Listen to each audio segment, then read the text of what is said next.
ആദ്യം CKVS ഹരിദാസ്, ബംഗാളിൽ വലിയ പ്രതീക്ഷ വെച്ച് പുലർത്തുമ്പോൾ വടക്കേ ഇന്ത്യയിൽ, പടിഞ്ഞാറേ ഇന്ത്യയിൽ വലിയ നഷ്ടമുണ്ടാകും എന്ന് തന്നെയല്ലേ BJP കരുതുന്നത്?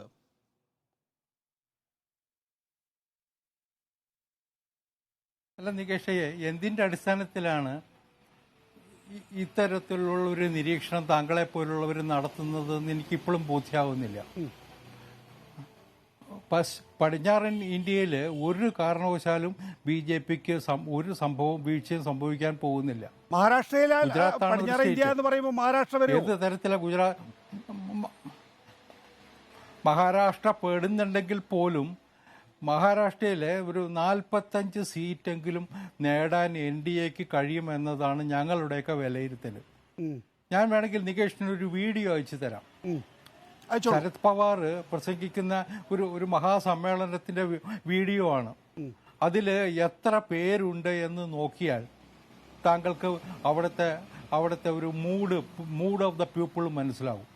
ഇനി മഹാരാഷ്ട്രയിൽ എന്തെല്ലാം സംഭവിച്ചാലും ബരാമതി പോലുള്ള അദ്ദേഹത്തിന്റെ കോട്ടയിൽ, പവാറിന്റെ കോട്ടയിൽ പോലും ഇത്തവണ ജീവൻ മരണ പോരാട്ടമാണ്.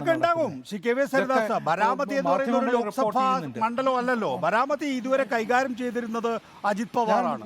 അജിത് പവാർ സ്വന്തം ഭാര്യ അവിടെ നിർത്തിയിരിക്കുന്നു, പവാറിന്റെ മകൾ എന്ന എതിർ സ്ഥാനാർത്ഥിക്കെതിരെ. അവിടെ സ്വാഭാവികമായിട്ടും നല്ല ഫൈറ്റുണ്ടാകും. കാരണം അജിത് പവാർ ഇത്രയും കാലം മെയിൻറ്റെയിൻ ചെയ്ത ഒരു സീറ്റിൽ അജിത് പവാർ സ്വന്തം നിലക്ക് അവിടെ മാത്രമാണ് അജിത് പവാർ ശ്രദ്ധ നോക്കൂ. 48-ൽ 41 2019. ഇത്തവണ 48-ന്റെ പകുതിയിൽ താഴെ BJP വീഴും എന്നുള്ളതാണ് നിരീക്ഷണ മതം. ശ്രീ KVS ഹരിദാസ്, നമ്മുടെ ഇപ്പോൾ പ്രധാനമായും ഈ എക്സിറ്റ് പോൾ വരുന്നതിന് മുമ്പ് പ്രമുഖരായിട്ടുള്ള നിരീക്ഷകർ, പ്രമുഖരായിട്ടുള്ള സിഫോളജിസ്റ്റുകൾ അവർ ഏകകണ്ഠമായി പറയാണ് വലിയ ആൻറ്റി ഇൻകംബൻസി, ഈ മോദി ഷായുടെ ആൻറ്റി ഇൻകംബൻസി ഏറ്റവും കൂടുതൽ നേരിടുന്നത് മഹാരാഷ്ട്രയിലാണ് എന്ന്. അല്ല നികേഷ്, ഒന്ന് ഞാൻ പൂർത്തിയാക്കട്ടെ. നിങ്ങൾ ഓരോ വാചകത്തുമ്പിലും നിങ്ങളുടെ നിരീക്ഷണം നടത്തിക്കൊണ്ടിരുന്നാൽ ഈ ചർച്ച എവിടെയും എത്തൂല. ആദ്യത്തെ റൗണ്ട് തുടങ്ങുന്നല്ലേ ഉള്ളൂ നമ്മൾ. അതിനു മുമ്പ് നമ്മൾ ഇത്തരത്തിലുള്ള ഒരു സാഹസത്തിന് മുതിരണ്ടെന്നാണ് എനിക്ക് തോന്നുന്നത്. ഞാൻ ഒരു കാര്യം വ്യക്തമാക്കാം. ഞങ്ങൾക്ക് ഒരു ആശങ്കയും, അതെ, ആദ്യത്തെ റൗണ്ട് ഉഷാറാകുന്നത് ഇത്തരത്തിൽ ഇടപെടൽ കൊണ്ടാണെങ്കിൽ എനിക്കൊന്നും പറയാനില്ല. എനിക്ക് സംസാരിക്കാനുള്ള അവസരം നഷ്ടപ്പെടുത്തുന്ന വിധത്തിൽ നികേഷ് ഇടപെടാൻ തീരുമാനിച്ചാൽ എനിക്ക് വേറൊന്നും പറയാനില്ല ഇതിനകത്ത്. ഈ ചർച്ചയിൽ ഞാൻ കഴിഞ്ഞ ദിവസവും ആ കാര്യം സൂചിപ്പിച്ചതാണ്. താങ്കൾ വിശദമായി ഇനി താങ്കളുടെ അവസരത്തിന്റെ കണക്ക് പറ. എന്റെ KVS എല്ലാ ദിവസവും ഇത് പറയല്ലേ, പ്ലീസ് പറഞ്ഞോളൂ, തുടരൂ. അല്ലെന്ന് ഇത് ഞാൻ തുടങ്ങട്ടെ. ഇത് ഒരു വാചകം പൂർത്തിയാക്കാൻ അങ്ങ് സമ്മതിക്കുന്നില്ല എന്നെ. എത്ര കാലമായിട്ട് നമ്മൾ എല്ലാ ചർച്ചകളിലും നമ്മൾ തമ്മിലുള്ള കോൺവെർസേഷൻ ഇതാണ്. 5 മിനിറ്റ് അതിനങ്ങ് പോവാണ്. അതുപോട്ടെ. അപ്പോൾ എൻ്റെ ഒരു നിരീക്ഷണം, ഇത്തരത്തിലുള്ള ചില മാധ്യമ പ്രവർത്തകരുടെ, ചില മാധ്യമങ്ങളുടെ നിരീക്ഷണങ്ങൾ പല സ്ഥലത്തും കാണുന്നുണ്ട്. ഞാൻ ഇല്ല എന്നൊന്നും പറയുന്നില്ല.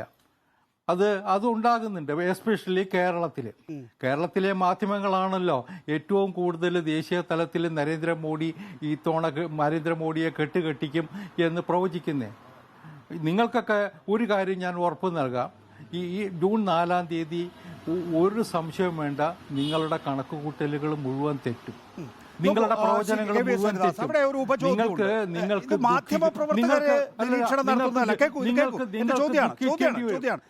മാധ്യമപ്രവർത്തകർക്ക് എന്താ നിരീക്ഷണം നടത്താനുള്ള അവകാശം?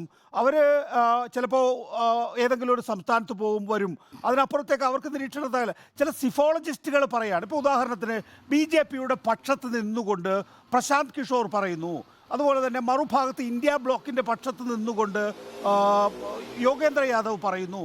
ഈ യോഗേന്ദ്ര യാദവ് പറയുന്നതും പ്രശാന്ത് കിഷോർ പറയുന്നതും ഏതാണ്ട് ഒന്ന് തന്നെയാണ്. പ്രശാന്ത് കിഷോർ പറയുന്നത് BJPക്ക് വടക്കേ ഇന്ത്യയിലും പടിഞ്ഞാറേ ഇന്ത്യയിലും 50 സീറ്റുകൾ നഷ്ടപ്പെടുമെന്നാണ്. എന്നാൽ അത് തെക്കേ ഇന്ത്യയിലും കിഴക്കേ ഇന്ത്യയിലും വെച്ച് മാനേജ് ചെയ്തോളുമെന്നാണ്. തെക്കേ ഇന്ത്യയിലും കിഴക്കേ ഇന്ത്യയിലും മാനേജ് ചെയ്യില്ല എന്നുള്ള കാര്യം നമുക്ക് ഇവിടെ ഇരുന്നുകൊണ്ട്, കേരളത്തിൽ നിന്നുകൊണ്ട് തന്നെ മനസ്സിലാക്കാൻ സാധിക്കുന്ന കാര്യമല്ലേ ഉള്ളൂ. അപ്പോൾ രണ്ടുപേരും പറയുന്നത് ഒരേ ഒരു കാര്യമാണ്. അതുകൊണ്ട് ഇത് മാധ്യമ പ്രവർത്തകരുടെ ഒരു ഊഹാപോഹമെന്ന് പറയല്ലേ, സത്താ മാർക്കറ്റിൻ്റെ പ്രഡിക്ഷൻ എന്ന് പറയല്ലേ, ഇത് സിഫോളജിസ്റ്റുകളുടെ വിശകലനമാണ്. KVS, ഞാൻ നികേഷ് പറഞ്ഞത് ഞാൻ വേണമെങ്കിൽ അംഗീകരിക്കാം. ഈ യോഗേന്ദ്ര യാദവൊക്കെ ഈ പണി നിർത്തി പോകേണ്ട കാലം കുറയായില്ലേ? എന്തെല്ലാം നാടകങ്ങൾ അങ്ങേര് കളിച്ചുകൂടെ? ഇപ്പൊ ഏറ്റവും ഒടുവിൽ തെരഞ്ഞെടുപ്പ് വരുമ്പോൾ സെഫോളജിസ്റ്റായിട്ട് രംഗത്ത് വരും. ഇത് കഴിഞ്ഞാൽ വേറെ ചില വേഷം കെട്ടാൻ തുടങ്ങും. ഇവരൊക്കെ ഈ സെഫോളജി എന്ന് പറയുന്നത് ഇന്നത്തെ കാലത്ത് ഒരു സയന്റിഫിക് സ്റ്റഡിയാണ്.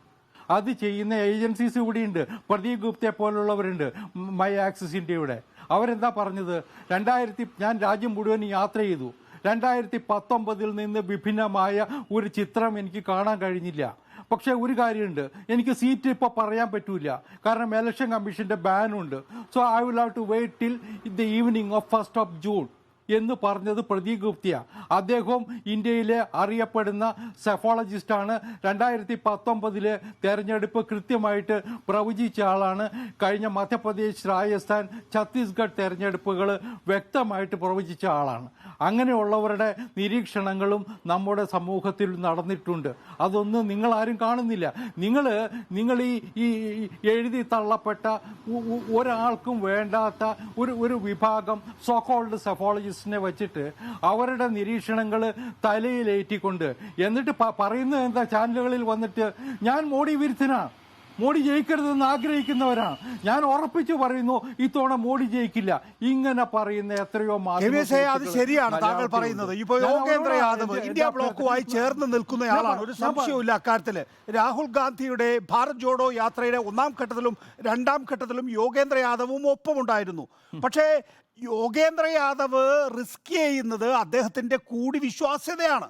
അദ്ദേഹം പറയാണ് 240-നും 250-നും ഇടയിൽ BJPയുടെ അംഗസംഖ്യ, എന്നാൽ NDAക്ക് ഭൂരിപക്ഷം കിട്ടാനുള്ള സാധ്യതയുണ്ടെന്ന്.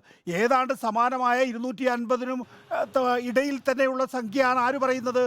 BJPയോടൊപ്പം ഇപ്പം നിൽക്കുന്ന പ്രശാന്ത് കിഷോർ പറയുന്നത്.